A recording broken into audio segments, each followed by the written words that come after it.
Sadabad cooperative housing society scheme 33 sector 45E गुलजार हिजरी में खवातीन, बच्चों, बुजुर्गों और रिहायशियों ने बिजली, पानी, गैस और सड़कों की अदम फरहमी के साथ साथ झील पार्क तारिक रोड पर अरबों रुपए मालियत की सोसाइटी की ऑफिस, दुकानों, फ्लैटों और कमर्शियल जमीनों की फरोख्त के खिलाफ मेन गेट के सामने एहतजाज किया। मुजाहिरीन ने मुतालबा किया कि सोसाइटी के general secretary Rashid Baloch, chairman Azhar Baloch, Kashif और दीगर के खिलाफ मुकदमा दर्ज करके उन्हें गिरफ्तार किया जाए। Karachi Sadabad residents welfare association registered की जानिब से सोसाइटी की खवातीन, बच्चों और मर्दों ने गेट के सामने एहतजाजी कैंप कायम करके जबरदस्त नारेबाजी की। रहनुमाओं ने कहा कि सादाबाद सोसाइटी के फंड्स राशिद बलोच, अजहर बलोच और काशिफ ने गलत इस्तेमाल किए हैं। एहतजाजी मुजाहरे से खिताब करते हुए एजाज अहमद शेख, मोहम्मद नासिर, शेर मोहम्मद नूनारी, मोहम्मद सलीम, मोहम्मद अफजल, शब्बीर अब्बासी और दीगर ने कहा कि सादाबाद यूनियन के general secretary Rashid Baloch, chairman Azhar Baloch और काशिफ ने झील पार्क तारिक रोड पर सोसाइटी के ऑफिस, दुकानें और फ्लैट्स फरोख्त कर दिए हैं, जबकि अरबों रुपए मालियत की जमीन भी बेच डाली है। उन्होंने कहा कि Sadabad scheme 33 sector 45A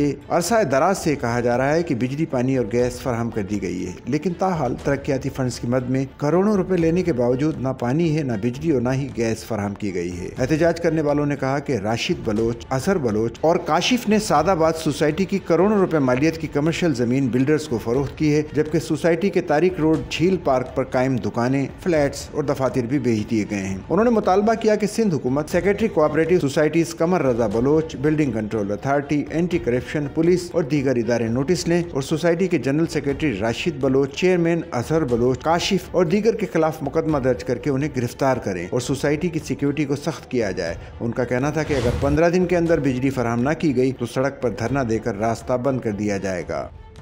Sachal news network की वीडियोस में खुश आमदेद। नाजरीन, वीडियो से मुतालिक अपनी कीमती राय का इजहार कमेंट बॉक्स में ज़रूर करें और चैनल को सब्सक्राइब करें।